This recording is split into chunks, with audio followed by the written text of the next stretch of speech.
இப்போ இது மாதிரி நல்லா ட்ரை ஆகட்டும். ட்ரை ஆனதுக்கப்புறம் ஃப்ரெண்ட்ஸ், நம்ம வந்து மாவை நல்லா ஈரப்பசு போனோன்னா இது மாதிரி உருட்டி எடுத்துக்கிட்டோம்.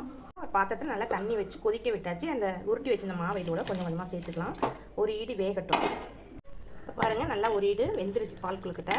இப்போ நம்ம திரும்பியும் திரட்டி வச்சுருக்க அந்த கொழுக்கட்டை இதோட சேர்த்துக்கலாம். இப்போ நம்ம பால் கொழுக்கட்டை ஈவனாக வெந்து வந்துருச்சு. நான் அரைச்சி வச்சுருந்த ஒரு தேங்காய் பாலை இதோட சேர்த்துக்கிறேன். தேங்காய் பால் சேர்த்து நல்லா கலந்து விட்டுக்கலாம். சேர்த்தாச்சு. ஒரு 300 கிராம் அளவு வெல்லம் நான் காய்ச்சி வச்சுருக்கேன், அதையும் இதோட சேர்த்துக்கலாம். ஃப்ரெண்ட்ஸ், கொஞ்சமாக ஏலக்காய் பொடி தூவி விட்டுக்கலாம். இது நல்லா ஒரு கொதி வந்தோடனே அடுப்பை ஆஃப் பண்ணிக்கலாம். ஃப்ரெண்ட்ஸ், நம்மளோட டேஸ்டான பால் கொழுக்கட்டை ரெடி.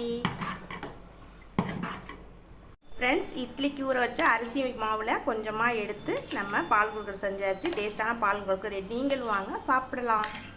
இப்போ இது மாதிரி நல்லா